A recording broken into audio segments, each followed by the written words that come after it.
दोस्तों, स्वागत है आपका जीएस एरा में। मेरा नाम है अंशुमान और आज हम बहुत ही महत्वपूर्ण, बहुत ही इम्पोर्टेंट टॉपिक के बारे में बात करने वाले हैं। आज हम भारत के विश्व विरासत स्थलों में शामिल दो प्रमुख स्थानों के बारे में चर्चा करेंगे। जी हाँ, वो विरासत जो कि बहुत ही प्रमुख है और बहुत ही पुरानी विरासतों में शामिल है। एक है मध्य प्रदेश की भीमबेटका, तो दूसरी है सांची का स्तूप। आज हम भीमबेटका, सांची का स्तूप और उदयगिरी की पहाड़ियों के बारे में देखेंगे। यदि हम भीमबेटका की बात करें तो भीमबेटका भारतीय इतिहास की बात करें या फिर पूरे एशिया की बात करें, सबसे पुरानी गुफाओं में मानी जाती है। सबसे पुरानी शैल चित्रों में इसकी गिनती होती है। ये देखिए, ये पहला चित्र है जहाँ पे प्रारंभ से ही यहाँ पे शैल चित्र देखना प्रारंभ हो गए थे। ये यहाँ पे वाकरकर जी द्वारा खुदाई की गई थी, जो लगभग 4 मीटर की थी। यहाँ से उन्होंने प्रारंभ किया था, जो शैल चित्र मिलना प्रारंभ हुए थे।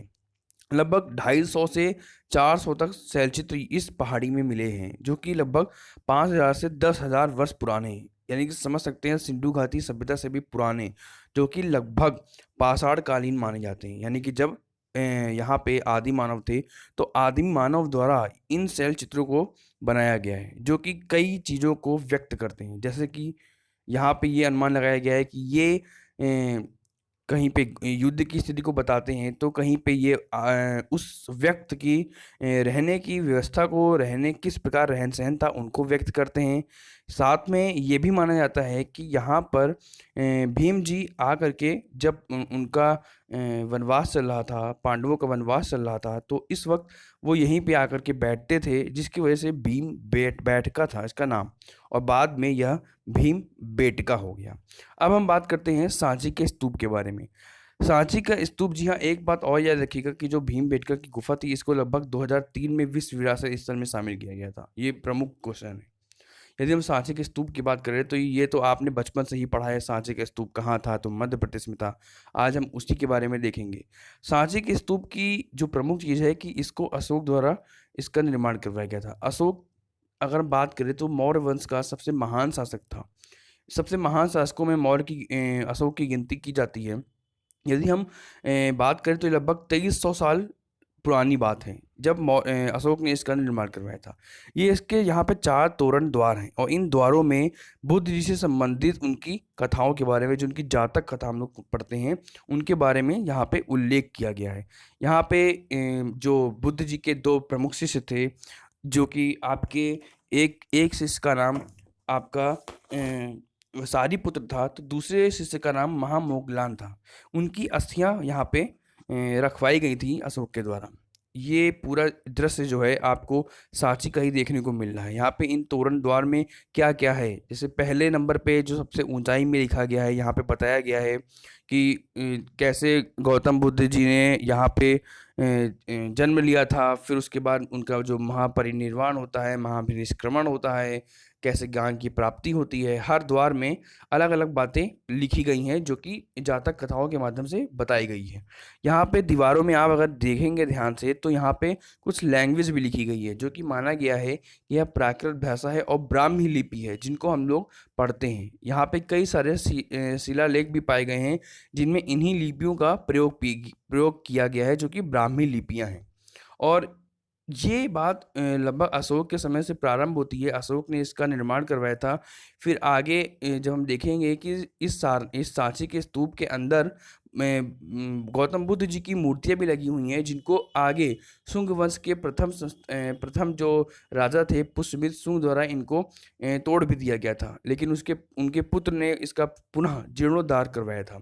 फिर समय के साथ साथ सातवाहन वंश, गुप्त वंश, उन्होंने भी यहाँ पे कई सारे मंदिर, कई सारी चीज़ों का निर्माण करवाया था। ये आप देख सकते हैं, इस सांची के स्तूप का पीछे का हिस्सा है, जो एक अच्छा व्यू देता है। फिर हम लोग चलते हैं उदयगिरी की पहाड़ियों में। उदयगिरी की पहाड़ियाँ भी बहुत ही प्रमुख, एक भारतीय इतिहास को देख सकते हैं, भारतीय इतिहास का एक बहुत ही प्रमुख हिस्सा है।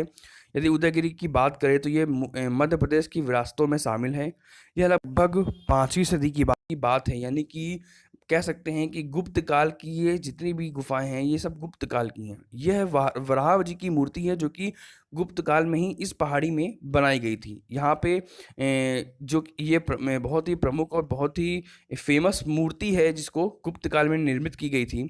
हम ये एक कार्तिकेय जी की मूर्ति है जिसको यह माना जाता है कि एशिया की उस वक्त की जो बनाई गई मूर्तियां हैं उनमें एशिया की सबसे प्रमुख और बहुत ही सुंदर मूर्ति हैं। आप इसको अगर ध्यान से देखेंगे तो देख भी सकते हैं कि किस तरीके से इसमें नक्काशी की गई है, किस तरीके से इसके जो जेवर पहने हुए हैं कार्तिकेय जी उनमें नक्काशियाँ की गई हैं। ये सारी चीज़ें गुप्त काल की चल रही हैं। ये यहाँ पे विष्णु जी की एक लेटी हुई मूर्ति पहाड़ी की ऊंचाई पे निर्मित की गई है। ये सब चीज़ें गुफा एक कमरे के आकार की बना बना करके उनमें ये मूर्तियाँ निर्मित की गई है। ये माना जाता है कि ये जो उदयगिरी की पहाड़ियाँ हैं इनमें जैन मूर्तियाँ भी हैं और हिंदू धर्म से संबंधित भी। जैन धर्म से संबंधित गुफा नंबर 1 और गुफा नंबर 20 हैं और बाकी जितनी भी गुफाएं हैं जिनमें मंदिर बने हैं वो हिंदू धर्म से संबंधित है। आप देख सकते हैं कि यहाँ पे देखिए शिवलिंग बनी हुई है और सामने नंदी जी है, जो कि आज हम लोग कोई भी मंदिर देखते हैं तो शिवलिंग के सामने नंदी जी को स्थापित किया जाता है। ये चीज़ गुप्त काल में पहले ही स्थापित की गई थी, यानी कि ये चीज़ें बहुत ही पुरानी समय से चली आ रही हैं हिंदू धर्म में। और हम लोग देख सकते हैं कि किस तरीके से नक्काशियाँ की गई हैं। ये देखिए गणेश जी की मूर्ति है, ये पहाड़ी की ऊंचाई में है। जब हम लोग चढ़ रहे थे तब यहाँ पे गणेश जी की मूर्ति थी। तो जिस वक्त ये सारी मूर्तियाँ पाई गई होंगी, पुरातत्व विभाग को मिली होंगी, उस वक्त एक अच्छा माहौल हुआ होगा कि गुप्त काल की इतनी पुरानी मूर्तियाँ उदयगिरी की पहाड़ियों में प्राप्त की गई हैं, जिनमें बहुत ही अच्छी नक्काशियाँ हैं, जिनको बहुत ही अच्छे से मध्य प्रदेश सरकार द्वारा संरक्षित विश्व विरासत स्थलों में सम्मिलित है। इसकी वजह से बहुत अच्छे से संरक्षित करके रखा गया है। ये आप देख सकते हैं कि उदयगिरी की पहाड़ी की ऊंचाई है जहाँ से हम एक अच्छा व्यू देख रहे हैं। पीछे का एक अच्छी हरियाली देखने को मिल रही है। जैसा कि हम लोग जानते ही हैं कि मध्य प्रदेश में वृक्षावरण और वनावरण बहुत ही अच्छी मात्रा में है, बहुत अच्छी संख्या में है। तो ये एक ऊपर का हिस्सा है और जब हम ट्रैकिंग कर रहे थे, जब हम ऊपर चढ़ रहे थे, ये उस वक्त का हिस्सा है। तो आई होप आपको ये वीडियो अच्छा लगा होगा। आपको बहुत सारी चीज़ें जानने को मिली होंगी, वही चीज़ें जिनके बारे में हम लोग पढ़ते आ रहे हैं बराबर, और उसको जब हम नज़दीक से जा करके देखते हैं तो उसको महसूस करने की एक अलग ही अपनी एक कह सकते हैं कि खुशी होती है।